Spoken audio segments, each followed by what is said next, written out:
예배하는 우리 모든 성도들, 그리고 또 가정에서 동영상으로 예배에 참석하는 모든 성도들을 우리 하나님께서 또 크신 은혜를 주시기를 원합니다.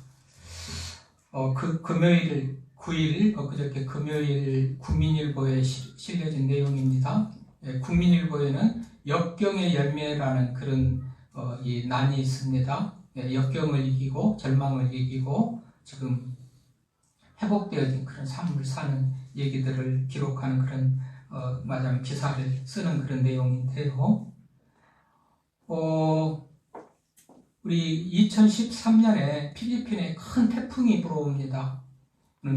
뭐 반경이 400km나 되고 또 시속 200km나 되는 그야말로 역대급 큰 태풍인데 바다제비라는 뜻, 그 이름을 가진 하이엔이라는 그런 말하자면 태풍인데요.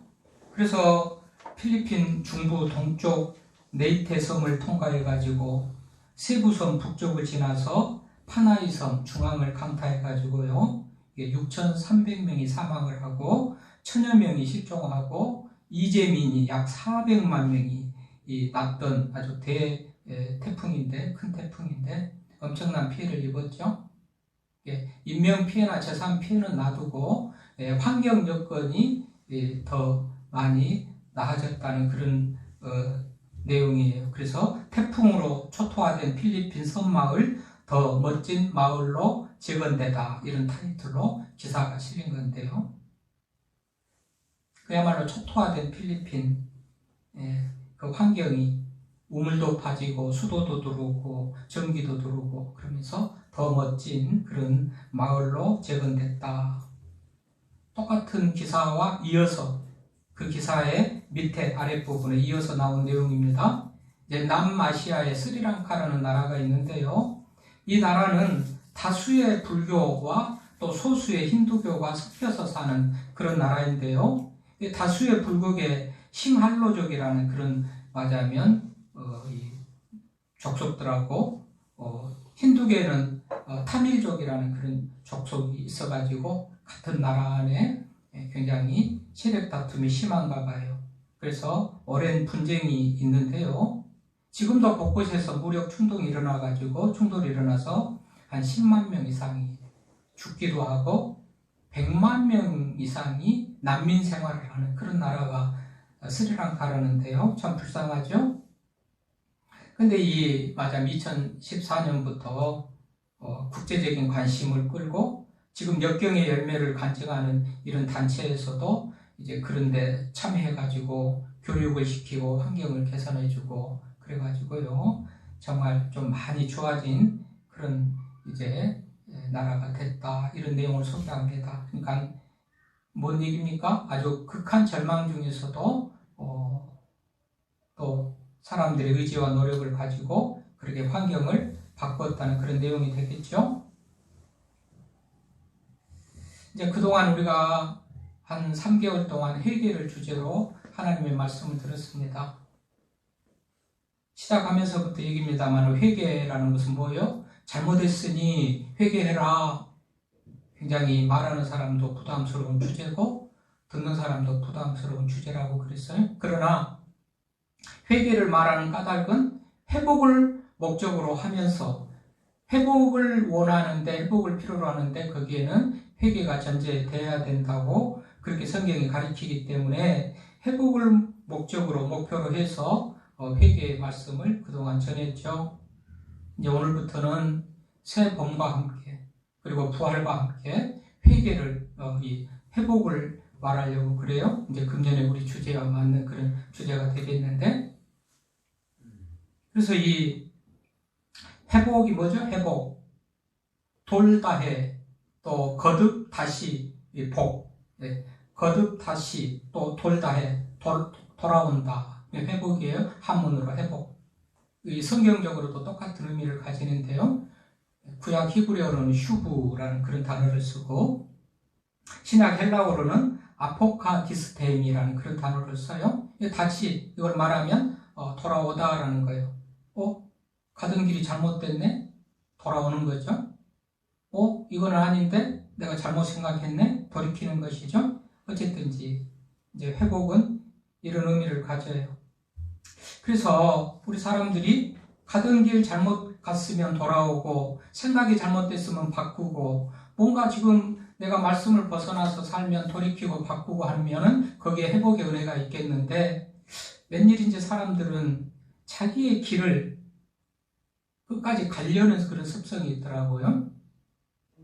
왜 그런가 봤더니 지금까지 자기 한 것이 다 부정되어지고 손해보는 것 같으니까 지금까지 자기가 헛수고를 했고 말하자면 자기의 삶이 잘못 살았던 것을 부정하기 싫으니까 그렇게 하니까 그 길을 돌이키지 하지 않으려고 하는 그런 습성이 있는 것 같아요. 그래서 잘못된 길이런 것을 생각하면 말하자면 깨달으면 말씀을 통해서 잘못된 길인지 옳은 길인지를 분별하겠죠? 말씀이 기준이니까. 사람이 기준이고 무슨 사상이 기준이고 그러면 흔들릴 수가 있어요. 여기에서는 이렇게 맞고 이것은 이렇게 맞고 나라마다도 틀리고 뭐 상황마다도 다 틀리고 그러잖아요. 그래서 이 캐논, 잣대는 오직 하나님의 말씀을 캐논이라고 그래. 잣대가 되는 거예요. 기준이 되는 거예요. 그 기준에서 맞으면 맞은 거고 틀리면 틀린 겁니다. 그래서 우리가 맞으면 하나님의 말씀을 기준 삼아서 말씀을 들으면서 잘못된 길이면 돌이켜야 되는데도 사람들은 별로 회개하지 않아요. 잘못을 돌이키지 않아요. 말씀드렸듯이 회개하고 돌이키면 그동안 살았던 삶이 헛된 삶을 내가 잘못된 삶을 살았구나. 이것을 인정하기 싫어서 그런단 말이죠. 그렇기도 하는가 하면 또 다른 사람들은 이렇거나 저렇거나 자기 인생에 대해서 별로 관심이 없는 경우에는 회개하지 않습니다. 자기 인생에 대해서 별로 관심이 없어요. 이러면은 회복이 있고 이러면은 생명을 얻는다던데 그러든가 말든가 자기 삶에 관심이 없어요. 그러면 회개가 없어요. 돌이키지 않죠? 왜 그러면 사람들이 이렇게 돌이키지 않을까? 진리에 대해서 믿음이 없고 받아들이지 않는 그런 부분도 있겠거니와 여러 가지 사회적인 영향도 받겠죠? 운명론이나 숙명론, 결정론 같은 그런 맞아면 그것을 신봉하는 사람들이 많이 있습니다. 우리 주변에. 운명론 같은 비슷한 말이 숙명론, 결정론 같은 그런 맞아면 사상들이 있단 말이죠. 운명론이 뭡니까?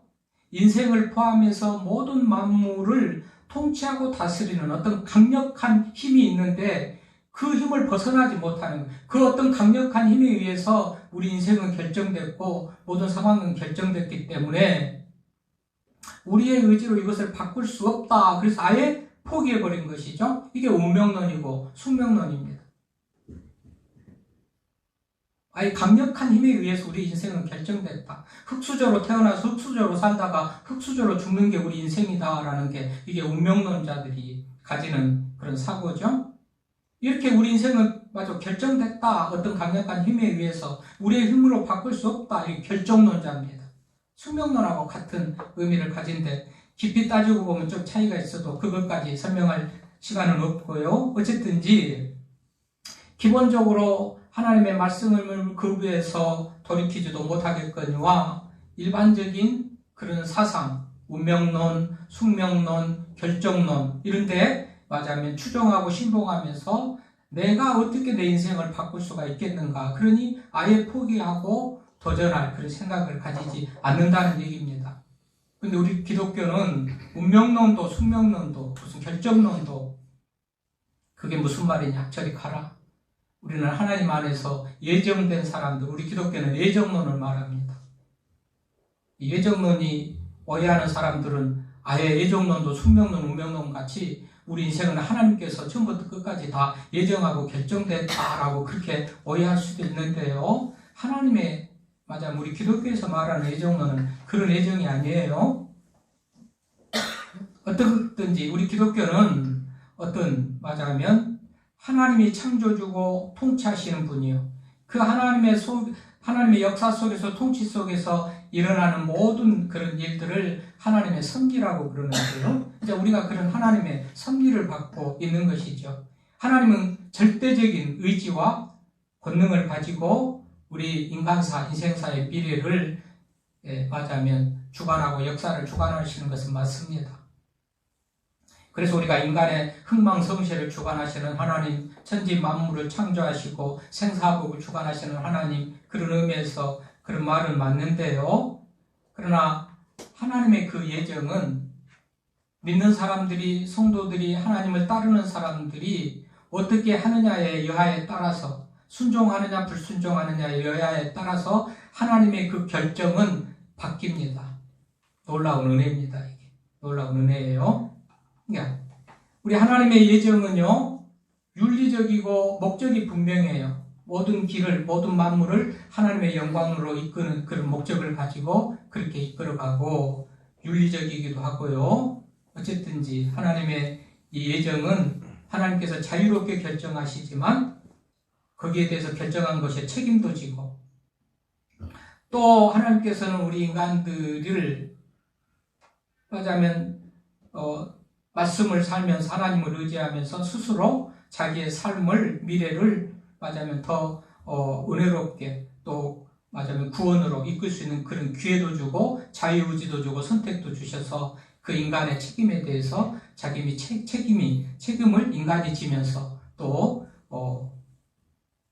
어떤 선택하는 그런 기회도 자유도 주고, 이것이 우리 기독교의 예정인데요.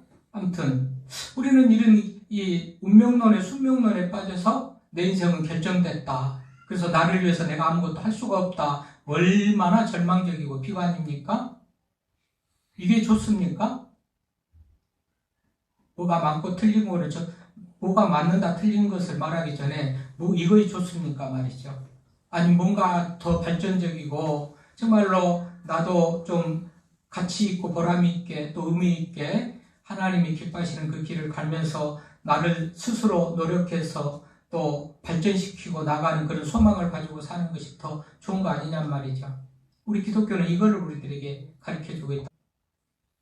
노만 피셰트 필이라는 목사님이 있어요. 이분은 신념의 말을 굉장히 맞으면 사람이 신념을 먹고 마음을 먹고 이렇게 하려면 할 수도 있다라는 것을 가리키는데, 물론 긍정적인 그런 사고는 좋습니다만은 성경적인 것은 아니에요. 이분이 목사님이기도 하지만 성경적인 것은 뭐지요? 하나님의 주권이요. 우리 인간이 죄된 인간이 우리가 할 수 있는 것은 죄성을 가지고 약한 인간이 할 수 있는 한계가 있는 것이고, 우리의 노력과 의지에 하나님의 은혜가 더해져서 맞으면 우리 인생이 될 수가 있지만 하나님 없이 자신의 의지와 노력만 가지고는 안 된다는 거거든요. 그런데 이 빈센트 필 목사는 그런 얘기를 하죠. 굉장히 이 신념의 마력, 긍정과 신념을 가지고 뭔가 자기 운명을 더 발전시킬 수 있다, 그렇게 해요. 어쨌든 진리든지 아니든지 삶의 도움이니까 받을만하고 우리가 적용할 만한 그런 교훈인 것은 맞아요. 그래서 이 목사님은 자신은 늘 이렇게 했다고 그래요. 심호흡을 맞으면 습관적으로 규칙적으로 심호흡을 하는데요. 심호흡을 한 번 할 때마다 첫 번째 심호흡을 하는 거죠. 숨을 확 들으시고 내뱉고 하는 것이 심호흡 아니겠습니까? 그럴 때 첫 번째는 확신을 들이마시고 불신을 보낸다, 이렇게 속으로 한다는 거예요. 심호흡을 하면서 확신을 들이마시고 불신을 내어보낸다, 이러면서 첫 번째 심호흡을 하고, 두 번째는 강함을 들이마시고 약함을 내보낸다, 강함을 들이마시고 약함을 내어보낸다. 세 번째 심호흡을 하면서는 승리를 들이마시고 패배를 내보낸다. 자기 컨트롤 마인드, 자기 맞아요. 셀프 컨트롤 하는 것이죠. 마인드 컨트롤을 하는 거예요. 자기가 스스로. 그러니까 이게 긍정적이고 발전적이고 도움이 되는 것이죠. 약함을 들이마시고 강함을 내보낸다. 승리를 들이마시고 패배를 내보낸다. 의심과 불신 같은 것을 다 맞으면 믿음을 들이마시고 의심과 불신 같은 것들을 내보낸다. 이렇게 해서 이분은 그 신념의 마력, 긍정적인 그런 것들을 자기도 그렇게 실천하면서 사람들에게 가르치는데요. 근본적으로는 하나님의 능력과 주권과 은혜로 우리들이 변화가 있고 은혜가 있지, 우리들의 의지와 노력만 가지고는 안 되는 한계가 있는 것이 맞지만 도움이 되는 그런 방법이다 생각해서 또 우리도 한번 해봤으면 좋겠어요. 강함을 들이마시면서 약함을 내보내고, 승리를 들이마시면서 패배를 내보내고, 믿음을 들이마시면서 불신을 내보내고, 조금 그러니까 운명론, 숙명론에 맡기지 말고 좀 적극적으로 자기 인생을 발전적으로 또 살아갈 필요가 있다는 얘기죠. 자, 우리가 2021년 우리는 회복을 정말로 꿈꾸면서 나아가죠. 주여 이제 회복하게 하소서. 회복을 꿈꾸며 나아갑니다. 이제 그동안 회복의 전제 조건으로 회개가 필요하다고 3개월 동안 회개에 대해서 우리가 말씀을 들었으니 이제는 충분히 회복의 은혜를 받을 준비가 돼 있어요.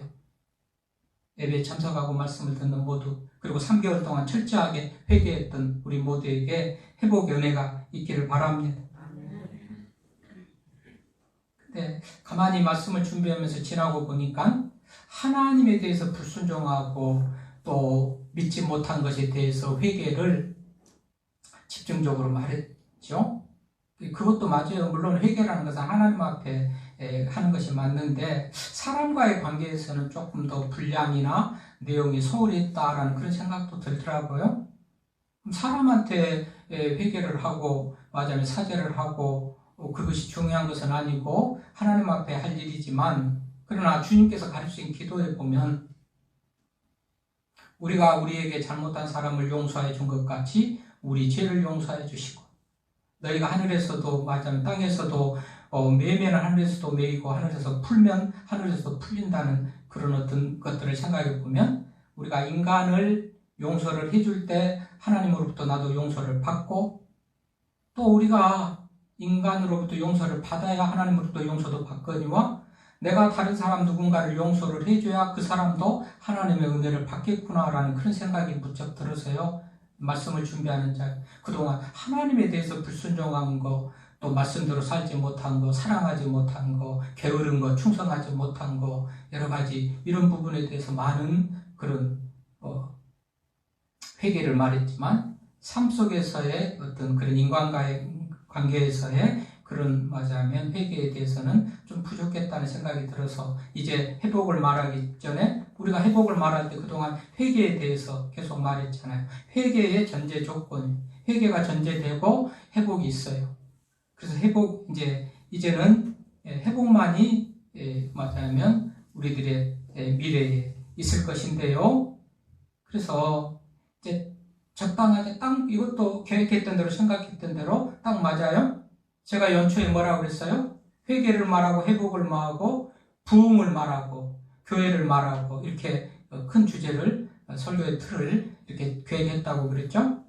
회복이 목적인데 회복의 전제 조건이 회개니까 회개를 말하고 그 다음에 회복을 말하고. 근데 회복은 본인 혼자 지탱할 수 있는 그런 한계잖아요. 회복이라는 것은. 그런데 더 힘있게 쌩쌩하게 다른 사람을 회복시킬 수 있는 그런 것을 어떻게 보면 부흥이라고 할 수 있으니까 부흥.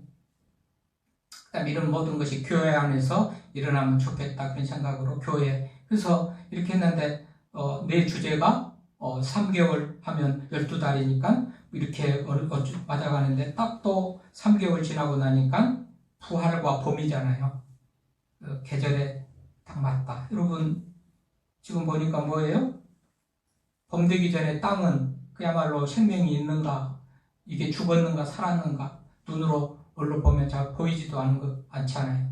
땅마다 다 얼어붙어가지고 시멘트 바닥같이 단단해 보이고, 나무들은 가지만 앙상해가지고 죽었는 것 같이 보이고, 그러나 봄이 되면 또 몸이 트고 또 땅바닥은 다 풀려지고 또 새싹이 나고, 그래서 맞아면 죽었는 것 같은 것들이 만물이 회복되어지는 그런 모습을 보죠.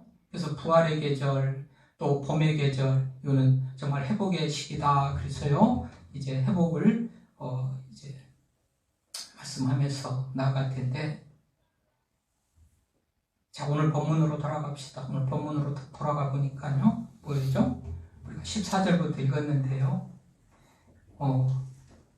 이제 그 앞에 11장을 보면 그 11장 1절에 후에 보면 심판을 받다, 예루살렘이 심판을 받다 그런 제목이 붙었죠. 수요일날 공부하다 보면 제 성경하고 여러분들이 가진 성경하고 조금 더 틀릴 때도 있대요. 기호, 숫자 같은 거. 내용 자체가 틀린다는 것보다도 어떤 기호나 숫자 같은 것이. 11장 맞아면 1절 위에 보면 예루살렘이 심판을 받다. 그렇게 써졌나요? 예, 심판을 말하고 심판을 받아요. 근데 오늘 14절 읽은 데서부터 보면 또 제목이 하나 붙었죠? 회복이 이르시다, 회복을 이르시다. 그렇게 돼 있죠. 그러니까 심판과 회복. 이건 반드시 붙어 다녀요. 심판이 뭐죠? 왜 심판받어요? 죄 때문에 심판받잖아요. 죄 때문에 심판을 받아요. 심판받으면 이제 회복이 주어져요. 심판받으면 회복이 주어지는 게 뭐예요? 죄값을 치렀기 때문에.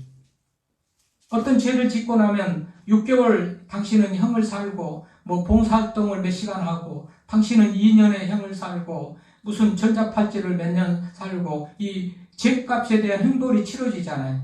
이게 판결이고 심판이잖아요.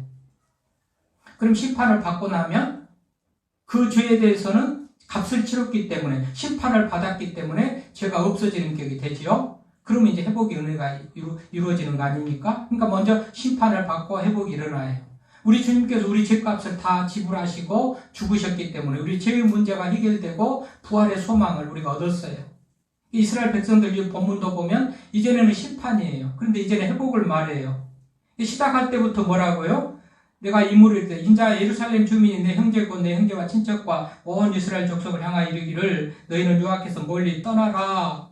믿지 않는 사람들이고 이런 이스라엘 백성들을 대항해서 멀리 떠나라, 흩어지라. 그럴 수밖에 없는 상황이 돼가지고 이스라엘 백성들이 지금 그런 상황이 됐다는 거예요.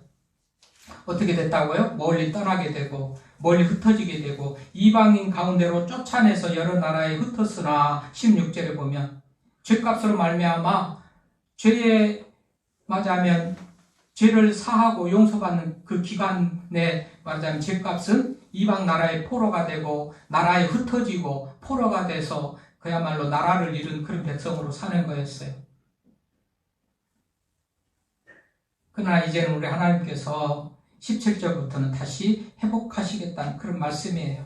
14절에서 16절은 지금까지 있었던 상황, 지금 어떤 심판과 회복의 그 상황 속에서 연결고리로서의 그 과정을 설명하는 거고, 우리 하나님께서 이제 에스겔을 통해서 주신 말씀은 17절에 보니까 이제 회복되어질 그 사람들의 그 행복한 삶의 환경 여건들을 말하는 거예요. 그래서 17절 보면 뭐라고 해요? 또 말하기를 주 여호와의 말씀에 내가 너희를 만민 가운데서 모으며 너희를 흩은 여러 나라 가운데서 모아내고. 흩어졌어요. 지금 핍박으로 인해서 전쟁으로 인하여서 이스라엘 백성들, 택한 백성들이 다 흩어졌다는 거예요. 그리고 또 정말 나라의 어떤 나라들은 바벨론의 포로가 되기도 하고 아니면 주변 나라에 흩어져서 다 생명을 부지해가면서 살아가는데 삶이 얼마나 공고했겠습니까? 나라를 잃어버렸잖아요. 무슨 삶의 터전을 잃어버렸잖아요. 형제 자매들하고 헤어져가지고 지금 뿔뿔이 흩어져가지고 살고 있잖아요. 바벨론으로 포로로 끌려간 사람들은 포로 생활을 하잖아요. 그 가운데 얼마나 절망이고 고통입니까? 근데 죄값을 치렀기 때문에 이제는 다시 모으고 돌아오게 한다, 그 얘기예요. 신학적으로는 마귀의 종노릇하고 어두움의 죄악에 묻혀가지고 우리가 어찌할 수 없는, 절망하고 소망이 없는 그런 사람들을 예수 그리스도의 은혜로 다 제속하고 자유를 주셨죠. 소망을 주셨죠. 구원 은혜를 베풀어 주셨죠. 그런 것 같이 지금 바벨론에서 포로가 되고 나라를 잃어버리고 흩어진 이스라엘 백성들을 다시 모은다라는 거예요. 다시 모은다, 회복시킨다, 그 말 아닙니까? 회복시킨다. 예전에 그렇게 모아서 살았죠. 함께 모아서 형님, 동생, 이웃으로 그렇게 행복하게 살았다가 죄로 말미암아서 다 흩어졌는데 이제 다시 모은다라는 거예요. 얼마나 은혜로운 회복입니까? 은혜로운 지금 말씀입니까? 누구에게 이런 은혜를 주신다는 거예요? 결국은 죄값을 치르고 난 이스라엘 백성들에게 하나님께서 이런 은혜를 주신다는 거예요. 그러니까 철저하게 회개하고 하나님 앞에 돌이키는 자들에게 주어진 은혜인 것이죠. 그래서 이제는 포로가 아니고 자기 나라로 돌아오니까 죄의 종노를 하고 자유를 빼앗기고 잃어버리고 그런 삶이 아니고 이제 자유를 되찾고 고국에 돌아와서 흩어져 있던 형제, 자매, 이상 가족들과 만남을 하면서 기쁜 시간을 갖겠죠. 이제는 더 회복됐겠죠. 이게 회복에 맞으면 의미고 가치인 거예요. 이런 것들이라 회복이. 그래서 우리가 회복을 위해서 그렇게 참여를 하고 기도를 했던 거예요. 회복되어지면 이렇게 되니까 우리가 회복을 소망하게 되는 거예요. 또 뭐라고 그러는 겁니까? 여러 나라 가운데서 모아내고 이스라엘 땅을 너희에게 주리라. 이스라엘 땅을 너희에게 준다라는 것은 이스라엘 땅은 나라를 빼앗겨버리고 갔는데 땅을 다시 회복한다는 것은 나라를 다시 세운다라는 그런 의미가 있고요. 이 나라는 어떤 나라입니까? 하나님의 나라지요. 하나님이 왕이 되고 주권을 가지고 통치하셨던 그런 하나님의 나라. 그러니까 하나님의 나라를 다시 세운다라는 그런 의미가 되는 겁니다.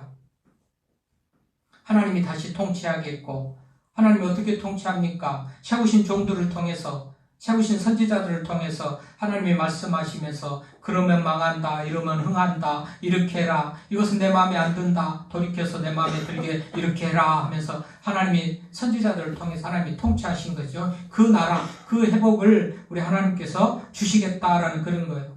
하나님의 나라를 이루는 것이 얼마나 또 은혜로운 사건입니까? 여러분, 세상 왕들은 이스라엘 백성들이 왕을 원할 때 하나님께서 하시는 말씀이 뭐예요? 내가 다스린 게 더 좋을 텐데.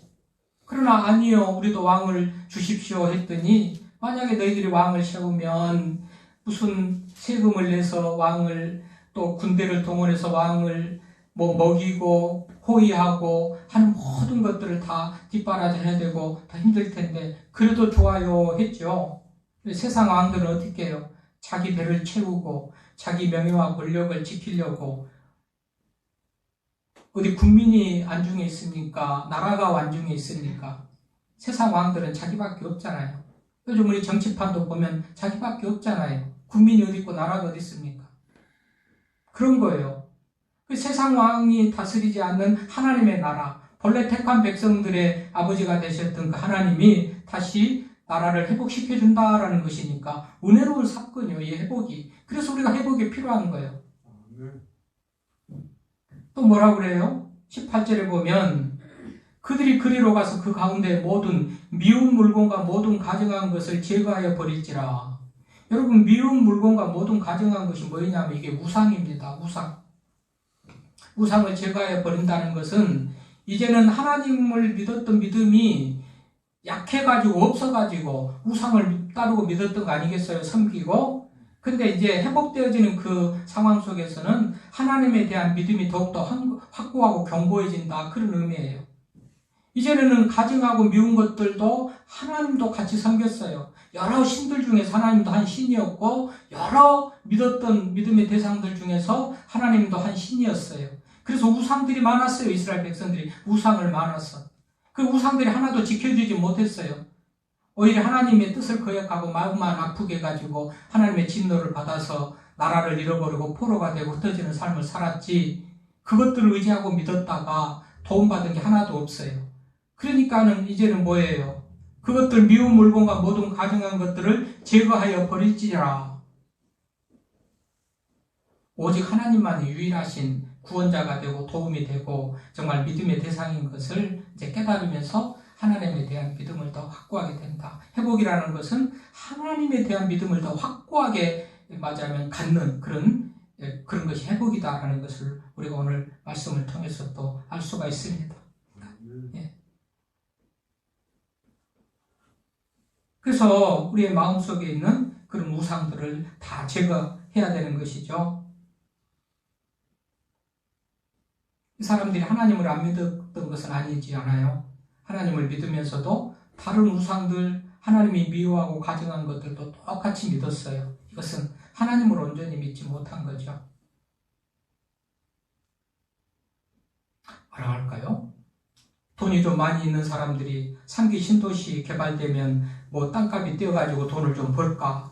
어디가 땅값이 뛸지를 모르니까 광명에도 사놓고 시흥에도 사놓고 고양에도 사놓고 하남에도 사놓고 그러다 보면 어디 지역인가는 하나는 또 맞으면 신도시에 포함돼가지고 돈 좀 벌려나 하는 것 같이 나무도 섬기고 바위도 섬기고 해도 섬기고 달도 섬기고 가증한 우상들을 가득하게, 그 중에서 하나님도 한 분이었어요.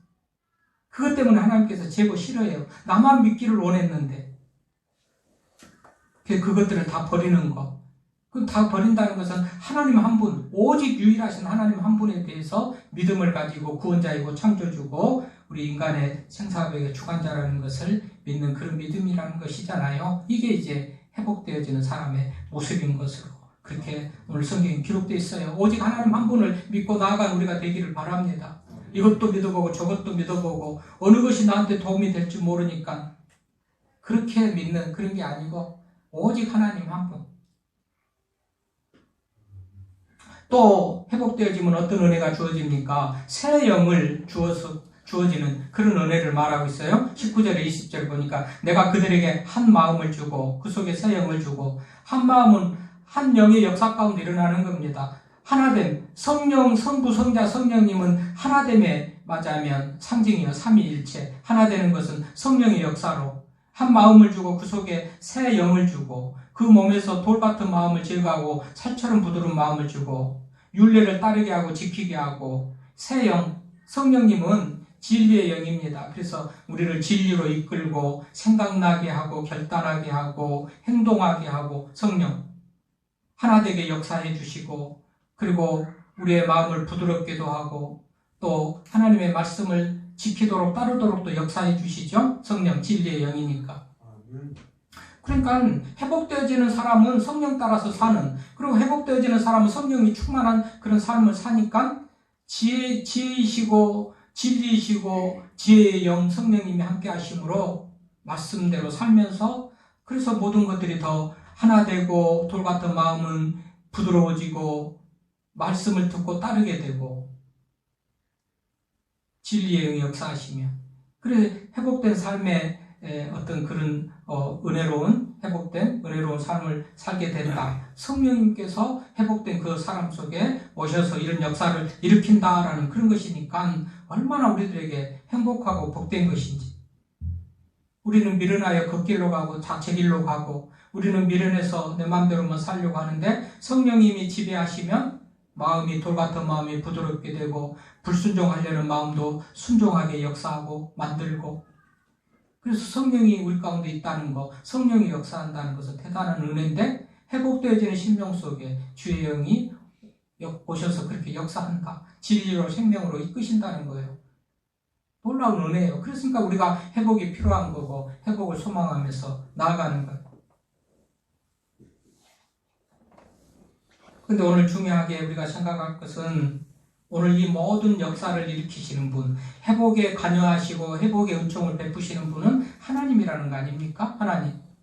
오늘 말씀마다 내가 한다, 하나님이 하신다, 그런 말씀이 반복적으로 나오지요.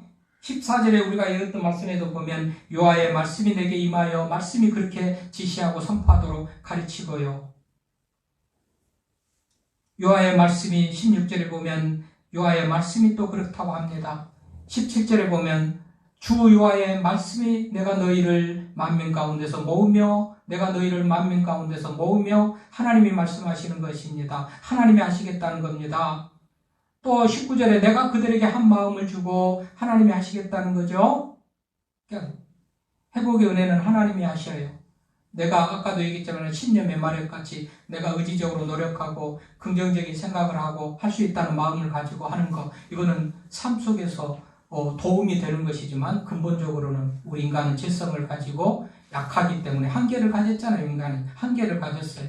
그 하나님의 은혜가 주어져야 되는 거고, 하나님의 은혜가 주어져야 되기 때문에 우리는 하나님과 관계를 잘 맺고 살아가야 되는 거고, 하나님과 관계를 잘 맺으려니까 최대 모습을 회개하고 버리는 것이죠. 그럴 때 회복의 은총이 임하게 된다는 것을 우리는 기억을 해야 돼요. 그런데 끝절에 뭐라고 합니까? 21절 끝절에 그러나, 이렇게 하면 다 회복의 은혜를 누리고 마음껏 회복의 은혜 속에서 행복한 삶을 살아가야 될 건데, 살아가게 되는데, 그러나라는 것은 뭐예요? 회복에서 제외된 사람들, 회복에서 제외된 얘기를 하려는 거예요. 그러나라는 것은 앞에 얘기하고 전혀 다른 얘기를 할 때 쓰는 접속사 아닙니까? 그러나 뭐예요? 미운 것과 가증한 것을 마음에 마음으로 따르는 자는 내가 그 행위대로 그 머리에 갚으리니 나 주 여호와의 말이니라. 뭐예요? 여전히 하나님에 대한 믿음을 갖지 않고 하나님에 대한 믿음이 없으니까 그가 말씀하시는 것도 믿음이 없고 신뢰도 없고 그가 종을 통해서 하시는 하나님의 말씀도 믿음이 없고 그래서 믿음이 없으면 그러니까 미운 것과 가증한 것을 마음에 둔다는 것은 하나님에 대한 절대 신뢰가 없는 거. 그러면 어떻게 한다고 그랬어요? 행위대로 그 머리에 갚으리라. 그러니까 아까 해보과가 전혀 관계없는 그런 삶을 살 것이라는 얘기예요. 대표적으로 미운 것과 가증한 것을 마음에 두는 사람. 하나님을 절대 신뢰하지 않고 또 다른 것을 의지하고 또 다른 것에 기대를 가지고 무엇이 나를 회복시킬까라는 그런 모습으로 전전긍긍하면서 하나님 놔두고 다른 것 찾아간 사람. 이런 사람은 하나님께서 그 행위대로 갚은다. 회복의 기회가 없다라는 그런 얘기예요. 오늘 주신 말씀 앞에서 우리가 어떤 사람이 정말 회복의 은혜를 입을 수가 있고 또 회복의 은혜를 입었을 때 어떤 유익함과 행복한 것이 우리들에게 있는가를 말씀을 통해서 우리가 들었을진데 이제 회복을 소망하면서 꿈꾸면서 나아가야 되겠고 그러려니까 전적으로 하나님에 대한 신뢰, 말씀에 대한 신뢰 이것이 있어야 결국은 회복의 은혜를 우리가 누릴 수 있다는 것을 생각하면서 철저하게 하나님을 믿고 신뢰하면서 나아가다가 회복의 은혜를 입고 행복하고 복된 그런 삶이 될 수 있기를 바랍니다.